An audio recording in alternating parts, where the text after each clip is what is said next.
सा गा मा पा नी सा सा नी धा पा मा गा मा गा रे सा। हेलो, नमस्कार। एक्शन बॉलीवुड म्यूजिक में आप सबका एक बार फिर से बहुत बहुत स्वागत है। आइए आज इस वीडियो में मैं आपको राग बिहाग के बारे में बताऊंगा कि राग बिहाग अगर आपने किया है या आप करने वाले हैं या आप कर रहे हैं तो राग बिहाग को करते समय हमें किन बातों को ध्यान रखना है जिससे हमारी राग हानि ना हो और हम सही तरह से उस राग को निभा पाए। जब हम कोई राग करते हैं तो अगर राग का फॉर्मेट हमें पता है, राग का डिटेल्स हमें पता है, उसमें कहाँ क्या लगता है, उसके सुरों का चलन कैसा है, सारी बातें जब हमें पता होती हैं तो हमें उसको करने में आसानी होती है। क्योंकि हम जब उसके बारे में सब कुछ समझ जाते हैं तो उसको बांधना हमारे लिए सरल हो जाता है। जैसे कोई मशीन है और मशीन को आपने खोला और मशीन की अच्छी नॉलेज आपको है तो कहाँ कौन सा नट लगेगा आप उसको फटाफट बांध देंगे। और अगर समझ नहीं है तो आप उसको बांधने में बहुत सारा समय ले सकते हैं और हो सकता है कि गलत भी वो बंध जाए। ठीक है, तो वो बहुत सारी बातें हैं। तो आज मैं आपको बताऊंगा कि राग बिहाग को हमें किस तरह करना है और किस तरह आप करें कि आपका वो जो राग है उसमें राग हानि ना हो। ठीक है, आरोह अवरोह, वादी संवादी, न्यास के स्वर, बहुत सारी बातें हैं और इसके अलावा बहुत सारी ऐसी बातें हैं जो हमें ध्यान रखनी है। तभी आप राग का सही तरह से आपको राग को गा पाएंगे और उसकी सही से समझ हो पाएगी। ठीक है, तो शुरू करते हैं। इसलिए मैंने आज ये जो है पूरा डिटेल से लिख रखा है क्योंकि साथ साथ मैं लिखता तो बहुत समय लगता और आपको देखने में सुनने में भी बोरिंग लगता। ठीक है, ये मैंने इसीलिए पूरा सिस्टम लिख रखा है और मैं आपको एक करके समझा देता हूँ पूरा। और आप ध्यान से समझना ताकि आप राग अगर बिहाग कर रहे हैं तो उसमें कहीं भी कोई कमी ना रह जाए और आप उसको सही तरह से निभा पाए। ठीक है, सबसे पहले हम बात करते हैं राग बिहाग की कि राग बिहाग किस थाट से आता है। अभी का जो समय चल रहा है उसमें हमारा ये थाट जो है कल्याण से आता है। पहले के जो बहुत ही जो विद्वान थे वो राग बिहाग में तीव्र मध्यम का प्रयोग नहीं करते थे। जब वो तीव्र मध्यम का प्रयोग नहीं करते थे तो राग बिहाग जो था वो बिलावल थाट से आता था। लेकिन आज का जो युग है, आज के जो विद्वान है वो तीव्र मध्यम का भी बिहाग में प्रयोग करते हैं, इसलिए इसका जो थाट है वो कल्याण बन गया। ठीक है, क्योंकि कल्याण में तीव्र मध्यम का प्रयोग होता है। तो राग बिहाग जो है उसका थाट जो है कल्याण है। थाट का मतलब होता है कि एक मुखिया जिससे 4 बच्चों का, 10 बच्चों का, 50 बच्चों का जन्म होता है।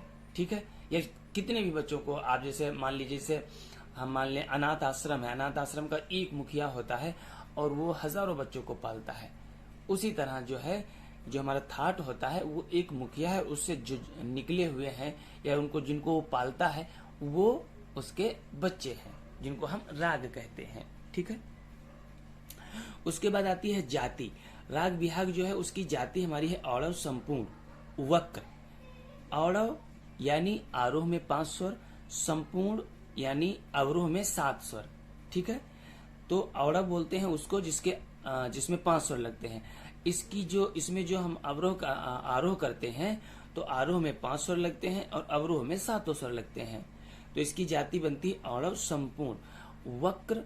वक्र का मतलब होता है कि एक ही जगह पे हम एक सुर को आगे गए और फिर पीछे आ गए, फिर आगे चले गए।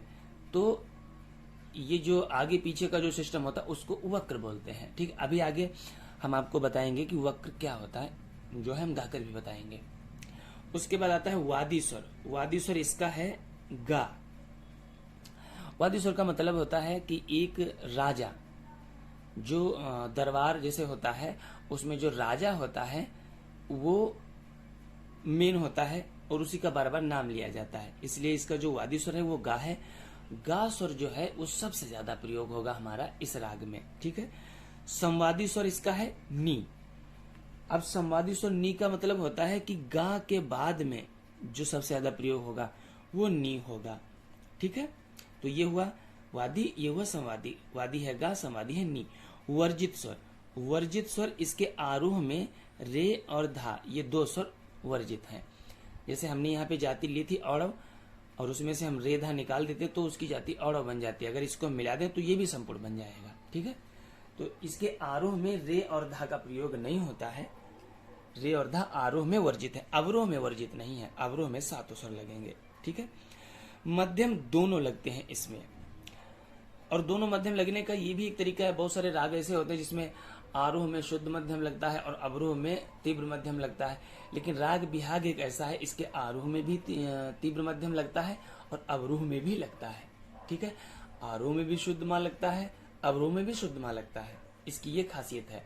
अभी हम आपको पीछे आगे करके दिखाएंगे, तब और समझ में आएगा। उसके बाद गायन समय दिन का दूसरा प्रहर, ये हमारा जो राग है ये दिन के दूसरे प्रहर में गाया जाता है। पहला प्रहर जो है हम मान लेते हैं 6 से 8 बजे तक का मान लेते हैं, और दूसरा प्रहर हम 9 से 10 का 11 का मान लेते हैं, तो ये उस टाइम पे गाया जाता है। ठीक है, न्यास के स्वर, न्यास का मतलब होता है कि जब हम विस्तार करते हैं तो जिन स्वरों पे हम रुकते हैं उनको हम न्यास का स्वर कहते हैं। न्यास का मतलब जैसे हमने कोई सरगम गाया, सा गा मा पा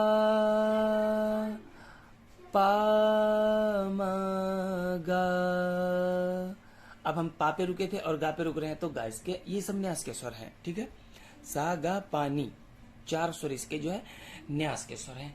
हम जब विस्तार करेंगे तो इन 4 स्वरों पे हम रुकेंगे। ठीक है, उसके बाद आता है मुख्य अंग। मुख्य अंग का मतलब होता है राग के वो उतने स्वर जिनको गाने से पता चल जाए कि सामने कौन सा राग गाया जा रहा है। हम इसको पकड़ भी बोल सकते हैं। बहुत सारे रागों में आपने देखा होगा पकड़, आरोह अवरोह पकड़, पकड़ यही होती है। जो हमने मुख्य अंग लिखा है यहाँ पे हम पकड़ भी लिख सकते हैं यहाँ पे। ठीक है, तो पकड़ के भी मुख्य अंग और पकड़ एक ही चीज होती है। तो ये हमारे इसके मुख्य अंग है। अभी हम आरोह अवरोह करेंगे तो आपको ये भी करके दिखाएंगे।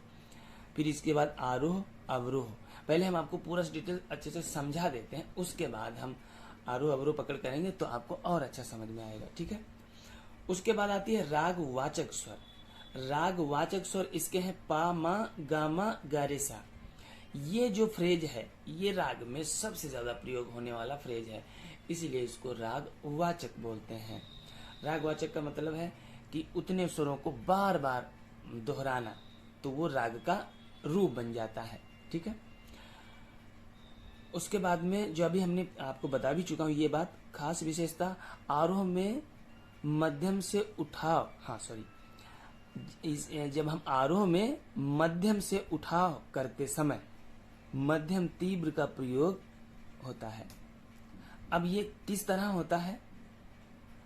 आरोह में मध्यम से उठाव करते समय मध्यम तीव्र का प्रयोग होता है, यानी शुद्ध मां से जब हम उठाव करते हैं तो तीव्र मां का भी प्रयोग होता है। किस तरह होता है आइए आगे की बातें हम आगे बताएंगे। अभी हम जो है यहां से शुरू कर देते हैं आरोह अवरोह से। ठीक है, अच्छा अभी मैं आपको बताता हूं। सा गा मा पा नी सा,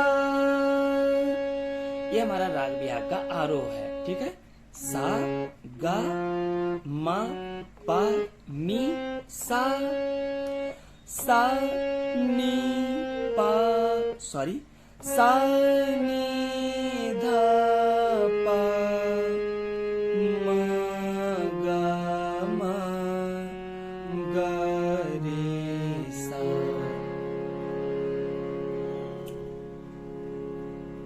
ठीक है, तो आइए सबसे पहले हम आरोह अवरोह करते हैं और उसके बाद हम आपको ये सारी चीजें गा करके बताएंगे, तो आपको वो ज्यादा समझ में आएंगी। ठीक है, सा गा मा पा नी सा, सा नी धा पा मा गा मा गा रे सा। ये हमारा राग बिहाग का आरोह अवरोह है। ये आरोह हुआ, ये अवरोह हुआ। अभी इसका हम आपको फोटो भी खिंचवा देंगे, ठीक है। ये हमारा आरोह अवरोह हो गया। अभी इसका हमारा मुख्य अंग क्या है? नी सा गा। गा हमारा न्यास का स्वर है, इसलिए हम नी सा गा पे आकर के रुक गए, ठीक है। न्यास के हमारे स्वर सा गा पा नी जो हमने आपको बताए थे वो आपको हमेशा याद रखने हैं। जब भी आप राग गाएंगे तो न्यास के स्वर आपको जरूर याद रहें, तभी आपका सही तरह से विस्तार होगा, नहीं तो विस्तार गलत हो जाएगा। नी सा गा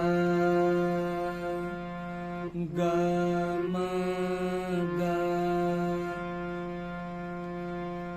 पा मा पा गा मा गा पा मा गा मा गा रे सा।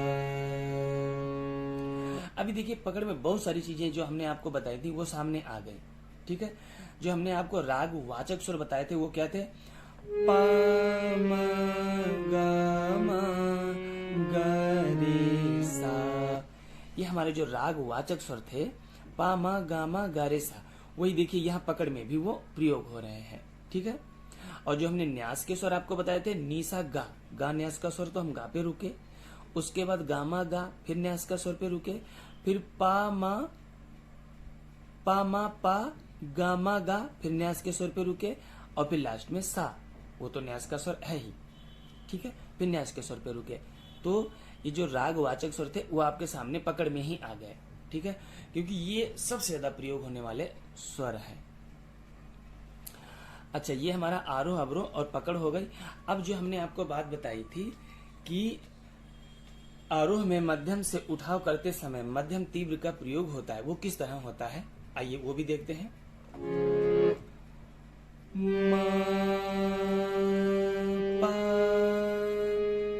अब पा न्यास का स्वर है, देखिए हम उठाव भी करेंगे तो भी हम न्यास के स्वर पे रुकते चलेंगे, वो आपके आरोह अवरोह से ही शुरू हो जाते हैं न्यास के स्वर, ठीक है। मा पा धा गा मा गा मा पा नी सा नी धा पा। इस तरह हमने आरोह में भी शुद्ध तीव्र मा को प्रयोग किया और अवरोह में भी प्रयोग किया। फिर से देखिए, मा पा धा गा मा गा मा पा। जैसे हम मा पा पे जाएंगे वैसे वो आरोह हो जाएगा। अगर हम इस मा से नीचे आते तो अवरोह होता, ठीक है। मा पा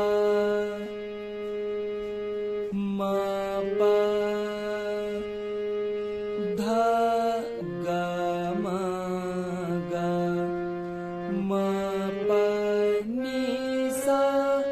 जो हमने आपको बात बताई थी कि इसके आरोह में भी तीव्र मा प्रयोग होता है और अवरोह में भी तीव्र मा प्रयोग होता है, वही हमारा शुद्ध मा का प्रयोग है। और इसमें जो राग वाचक है पा मा गा मा गा रे सा, जब आप विस्तार करेंगे तो ये सबसे ज्यादा जो फ्रेज है प्रयोग होगा, क्योंकि ये राग वाचक स्वर है। और उसी तरह जब हम अवरोह करेंगे तो अवरोह के साथ में भी तीव्र मा के साथ में शुद्ध मा का प्रयोग किया जाएगा। और इसी को जो हमने बीच में भी आपको एक वक्र बताया था, वक्र स्वर, वक्र का यही मतलब होता है। मा पा गा मा पा गा मा गा रे सा। एक ही जगह पे एक सुर ऊपर जाना, फिर एक सुर नीचे आना, फिर एक सुर ऊपर जाना, उसको हम वक्र बोलते हैं, ठीक है। उसके बाद में इस तरह से जब हम अवरोह करेंगे सा नी धा पा मा गा रे सा, ये हमने घुमा करके लिया, क्योंकि जब से तीव्र मध्यम विभाग में डाला गया है तब से उसका अवरोह जो है वो बदल गया। पहले जब हमारा ये बिलावल थाट में विभाग था तो इसका अवरोह इस तरह से होता था। सा नि ध प म ग रे सा सा ग म प नि सा सा नि ध प म ग रे सा। तब हमारा अवरोह इस तरह होता था। ठीक है, तो इस तरह से ये कुछ मेन जानकारी हमने आपको दी है। अच्छा, इसमें और भी कुछ सारी बातें हैं, वो भी हम आपको बता देते हैं ताकि आप कोई कमी ना रह जाए। ठीक है, इस राग में निषाद हमेशा खुला हुआ प्रयोग होता है। जैसे हमने अभी लिया था सा सा ग म प नि सा एकदम खुला हुआ प्रयोग होता है। ठीक है, और इसमें उल्हाने टाइप की जो गाने होते हैं वो ज्यादा आकर्षित लगते हैं। ठीक है, इसका हमारा जो आलाप है, जो हम स्वर विस्तार करते हैं, वो ज्यादातर नी से शुरू होगा, क्योंकि इसकी सुंदरता जो है वो नी से ही ज्यादा अच्छी बनती है। जैसे हम आपको थोड़ा सा विस्तार करके दिखा देते हैं। नी सा गा रे सा नी सा मा गा रे सा नी सा रे सा। ये छोटा सा हमने थोड़ा सा आपको आलाप करके दिखाया है। बाकी आप जब इसमें आलाप करेंगे तो कितना भी आलाप कर सकते हैं। जो हमने आपको तरीका बताया है बस आपको वो याद रखना है। ठीक है, तो आप बहुत सारा आलाप कर सकते हैं। नी सा ग म पा म पा ग म ग रे सा नी सा नी धा पा नी सा ग म पा म ग म ग रे सा। इस तरह आप कितना भी आलाप करते चले जाएं, कितना भी आप विस्तार बढ़ा लें, कोई दिक्कत नहीं। ठीक है, तो ये मैंने आपको जो बातें बताई। अच्छा, ये मैं आपको इस तरह कर देता हूं ताकि आप अगर चाहें तो इसके स्क्रीनशॉट ले लीजिए और आप अपनी इसको डायरी में अच्छे से लिख लीजिए। पहले इतना ले लिए। ठीक है, इतना स्क्रीनशॉट अगर आपने ले लिया है तो फिर अब जो है ये ले लीजिए इतना। तो ये पूरा जो सिस्टम है आपको आपके पास पहुंच जाएगा। आप इसको अपनी डायरी में अच्छे से लिख लीजिए और फिर आप जब राग बिहाग का विस्तार करें, चाहे आरोह अवरोह करें, चाहे कुछ भी करें, कभी भी आपका ये गलत नहीं होगा। ठीक है, तो इसको खूब अच्छे से आप प्रैक्टिस करें। अच्छा, और आरोह अवरोह और जो मुख्य अंग हैं जो हमने पकड़ आपको बताई है, इसको आप जितना ज्यादा प्रैक्टिस करेंगे उतना ही राग आपके माइंड में उतरेगा। मेन चीज होती क्या है कि जब किसी को राग करवाया जाता है तो आरोह अवरोह को वो बस एक बार आरोह किया, एक बार अवरोह किया और बस खत्म कहानी, वो आगे बढ़ जाते हैं। लेकिन आप सोचिए कि आरोह अवरोह में ही सब कुछ है राग के। और राग एक बहुत ही खूबसूरत फॉर्मेट है जिसके अंदर कोई भी गीत बनता है, क्योंकि कोई भी जब गीत बनता है वो बिना राग के नहीं बनता, वो एक राग में डाल के ही बनाया जाता है। और इसीलिए वो गीत हमको इतना अच्छा लगता है। लेकिन हम उस चीज को ध्यान नहीं देते हैं और बस आरोह अवरोह को जरा सा किया, जरा सा पकड़ किया, उसके बाद बंदिशें की और थोड़ी थोड़ी तान की, उससे क्या राग हो जाता है। और दूसरी बात हमने एक चीज और देखी कि स्टूडेंट जो है जब प्रैक्टिस करता है तो ऐसा लगता है वो किसी दूसरे के लिए कर रहा है, वो किसी को काम करके देना चाहता है। आप इसको सीख रहे हैं, आपको तो अगर एक चीज भी मिल जाए उसको घोट कर पी जाइए। इतना प्रैक्टिस कीजिए कि आपके माइंड में जैसे कोई आपको बोले कि राग बिहाग में कौन कौन से स्वर लगते हैं, तो आप फटाक से बता दें। और फटाक से आप जब भी बता पाएंगे जब आप उसको घोट कर पी जाएंगे अच्छी तरह से, नहीं तो आप नहीं बता पाएंगे। ठीक है, तो खूब प्रैक्टिस करें। और आपने एक चीज देखी होगी कि YouTube पे लोग बताते हैं कि ये फार्मूला अपना लीजिए, इससे आप जो है कोई भी गाना निकाल लेंगे। मैं उन सबको चैलेंज करता हूं कि जितने भी आपके पास फार्मूले हैं वो सब आप बता दीजिए किसी को और वो गाना निकाल के दिखा दे। इतना बेकार की बातें करते हैं, कुछ प्रैक्टिस करने के लिए नहीं बोलते हैं कि हाँ। और उनको झूठ बोलने की आदत इसलिए है क्योंकि वो झूठ बोल करके अपने वीडियो को चलाना चाहते हैं। उन्होंने लिख दिया कि ये अगर आप टेक्निक जान गए तो आप गाना निकालना शुरू कर देंगे। तो जो बेचारे कई साल से लगे हैं, साल 2 साल 3 साल से लगे हुए हैं और गाना नहीं बजा पाते हैं, तो वो तुरंत उनके वीडियो को प्ले करते हैं। प्ले करके देखते हैं कि हो सकता है कोई ऐसी टेक्निक मिल जाए जिससे हम गाना बजा पाएं। लेकिन जब वो वीडियो खोल के देखते हैं तो उसमें सब कूड़ा ही निकलता है। क्योंकि जब आपको सुरों का नॉलेज ही नहीं है तो गाना निकालने का मतलब क्या होता है, और गाना निकालना है क्या। गाना मान चलो हम 4 गाने तैयार कर लेते हैं, हम उनको बजा लेंगे, उनको हम तैयार करके बजा लेंगे, लेकिन क्या किसी भी चीज को आप बजा सकते हैं? नहीं बजा सकते। किसी भी चीज को बजाने का मतलब है कि अगर कोयल कूकती है तो उसकी कुहुक की जो लय है वो आप तुरंत बजा दें। कहीं पे कोई ऐसी धुन आती है आपके माइंड में पड़ती, वो आप तुरंत बजा दें। या कोई दूसरा जब गाता है उसको सुनते सुनते साथ में आप बजाते चले, वो मास्टरी होती है। और उस तरह से अपने आप को तैयार करने के लिए ये कोई टेक्निक फेक्निक नहीं है, सिर्फ प्रैक्टिस है। वो आप जब करेंगे तो आपको दुनिया की कोई भी ताकत बजाने से नहीं रोक सकती। और जब आप प्रैक्टिस नहीं करेंगे तो फिर वो कैसे बजा पाएंगे, आप ही बताइए। ये जो लोग इस तरह से लिखते हैं वही तो सीखने नहीं देते, क्योंकि आप उनके वीडियो देखते रहिए और एक चीज नहीं, एक वीडियो डालते हैं तो आज बताएंगे कि ये टेक्निक आप जान गए तो गाना निकाल लेंगे। उसके बाद दूसरे दिन उनका दूसरा टेक्निक आ जाता है कि नहीं वो आप इस टेक्निक को अपनाइए, इससे आप गाना निकाल लेंगे। क्योंकि पहले वाला टेक्निक का गलत था, क्योंकि उनका काम है सिर्फ वीडियो पे व्यू कमाना। आप उनको देखेंगे, प्ले करेंगे, उनका वीडियो चलेगा, उनको पैसा देगा यूट्यूब। तो वो इसलिए जो है अपना ये बिजनेस चला रहे हैं, वो सिखा नहीं रहे हैं। मेरे चैनल में आप जाएंगे, उसमें 1000 वीडियो मेरे हिसाब से मैंने डाल रखे होंगे, 1000 वीडियो हो गए होंगे। किसी भी वीडियो को आप देखिए और कहीं पे भी आपको फरेब नजर आए तो आप मुझे कमेंट बॉक्स में कमेंट करके बताइए, क्योंकि मैं आप लोगों को सिखाने के उद्देश्य से जो है वीडियो डालता हूँ, ताकि उससे कुछ आप सीख पाएं। झूठ बोल करके हम आपके वीडियो पे व्यू तो अपने वीडियो पे कमा लेंगे, लेकिन क्या हमारा ज़मीर हमको जो है सपोर्ट करेगा? ठीक है, तो ये सब बातें आप समझिए और मेहनत कीजिए। आप मेहनत करेंगे तो आप बहुत अच्छा बजाएंगे। ठीक है, तो मिलते हैं अगले वीडियो में।